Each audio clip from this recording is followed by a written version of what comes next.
Hello Redditors, welcome back to Tales Against Humanity. Now, let's get started. In today's episode, my mother turned my illness into a vehicle for her own social clout. When I, 25F, tell people this story, they typically get extremely angry. But honestly, as someone who's kind of used to my mom's 52F, shit, I think it's pretty funny. About 6 months ago now, I had a life-changing surgery. After a year of debilitating symptoms and the threat of eventual, not sudden, death, I had a whole body part removed. Recovery has been rough, but I'm getting better every day. It's worth mentioning, though, I suppose, that the reason why my illness got so bad is because it went untreated for 9 years. I developed it in childhood, but my parents couldn't be bothered to take me to a doctor. I learned to live with it, and then it became life-threatening. I love my parents, but they're flawed people. They did express guilt over the situation, but ultimately justified it to themselves, even though the signs were pretty obvious something was wrong. My mom, especially, I guess, wanted to preserve her pride and image as a loving mother, and before my surgery, while I was still just trying to survive day to day, made a support group for me. According to her, it was pretty active, full of people giving their condolences and words of encouragement for our family. But I wouldn't really know, because I wasn't ever allowed to join. From what I can gather, it was a space for my mom to give updates on my condition, talk about what the family was going through, all that. But really, she made the group to support herself, what she was going through, how hard my illness was on her, etc.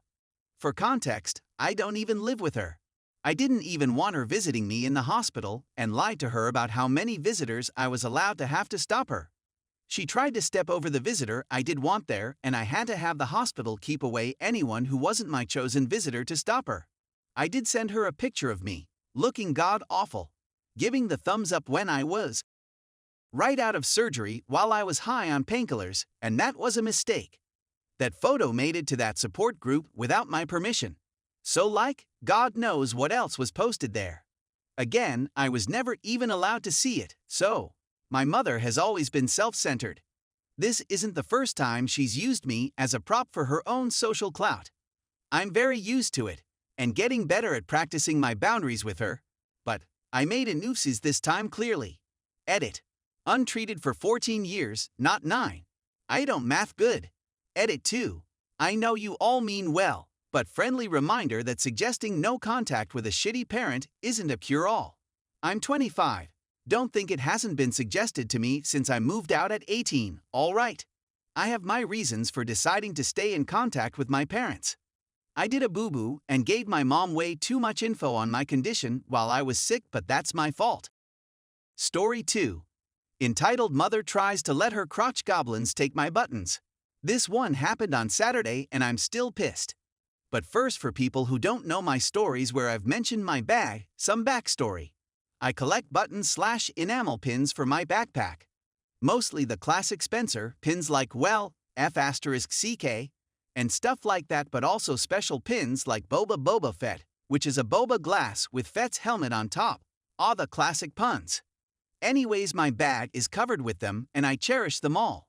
Though I do not mind giving them away if you're a nice person. Same goes for kids, as I have a lot of Star Wars and Avengers buttons and such. If it's okay with the parents, I don't mind handing out buttons to anyone. That being said, though, although I'm a big guy, touch my sh*t without asking and you'll see a different side of me. So I'm in a Walmart, as all batchet stories go, 2 towns over, as it is just one bus. One long, frustrating, how TF do you not know how to ride a bus ride? Anyways, I'm limping along today as I effed up my back doing something stupid. I have my headphones on blasting Doja Cat's Planet Her to drown out the shit storm in Walmart. There's like 4 entitled families with their dozens of crotch goblins between the ages of, I'd like to say, 4-8. You know that age. These kids are running amok and giving the Walmart employees hellfire. Anyways, I'm moving at a speed slower than slow to get Legos to maybe salvage my shitty day. That's when through hardcore beats I hear, I want that button. F***CK. Q in entitled Mom, M, Crotch Goblin, CG and me. M, what button? Me. Walks faster and shakes my bag like a F off please. I also removed my headphones to find the next CD for my portable player, so I heard what was next. CG. The frog one, I have two frog buttons. One that says he/him, and another that is a frog/toad in a cape holding a staff like a magical adorable frog. This is vaguely what it looks like. I can't find the OG. I got it from Hot Topic and it was the last one. I survived going into a crowded mall and EP in Hot Topic for that button. It's stupid, but it's my all-time favorite one. As I slowed down about to turn around and talk this out when the EM chimed in. Well, go for it, why not, he has a lot anyways. CG. Grabs my bag. I whip around like an angry bantha and look the kid dead in the eye. Me. Touch my bag again and I will. Dropkick. You. Would I ever hurt a kid? No. I was so angry. He was around 7 from the looks of it. Far old enough to know you can't just take others' property. Pulled on my bag, almost damaging the button if the straight pin part is bent or messed up too much, or if the picture part of the button pops off, it's basically trash. And also pulled on my back, which felt like two bones grinding together when I walked. Scops and demon sounds, CG. I want IT. I saw IT, it's Mini E, CG really though he was Ariana, and this was 7 rings, MU. Motherf at this point I slid John Party California Sunrise into my player. If you know the album you know, but for those who don't, the first song, Out of Style, is loud in any setting. Apparently screaming mother at F***her in the middle of a store can get you removed. I ran into her and her brats in the nearby Home Depot as they got kicked out again for her brats messing up some tools or something. I go in there for the smell of wood lol. And then also in Canadian Tire, the greatest store ever, because 2 of her CG stole the scooters for disabled the elderly to run them into each other like bumper cars. And those scooters are expensive. After leaving Walmart my player died, so I was gifted a show. EM in all instances tried to use, they are just kids then, boys will be boys. And finally she drops into poor French to make it so she doesn't understand lol. We have to take it here in elementary school and high school. It helps to be bilingual, which I am not, but I know poor French when I hear it because I speak piss poor French. Either way they were kicked out, and it's like if you only watched your kids or they knew manners, maybe shit would have gone differently. But this is entitled parents, so yeah, oops. Story 3. Karen thinks a dangerous sport is okay for her child. Happened over the weekend. A friend of mine rides grass track sidecars at the weekends when there's an event. I always go along with because I love the sport and it's a great, supportive community.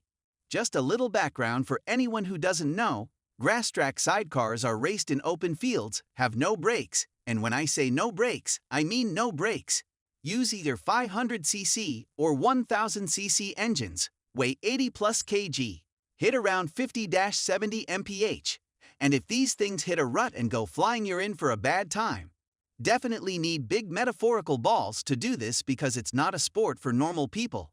Anyway, I'm in the pits seeing who's racing and talking to riders about what setup they're going for when someone tells me about a recent encounter with a bitching Karen.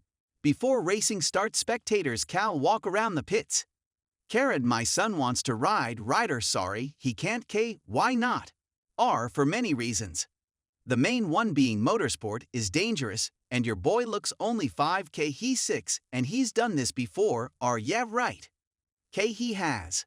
Last year someone let him sit on their bike when they went round waving at the crowd. He'll be fine as he is. He was in just a shirt and shorts with some flip-flops.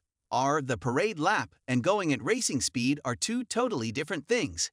You need a high level of grip to hang on, especially if you hit a bump, and then need all the protective gear like leathers, boots, body armor, spinal board, gloves, helmet, goggles, then insurance in case there's an accident. Plus, even if I wanted to, I'm 99.9% sure the clerk of the course wouldn't allow it. Where is he? When I tell him my husband's a part of this, he'll let my son ride. He's probably in the pits or at the scrutineering bay. Karen walks off and was never to be seen again.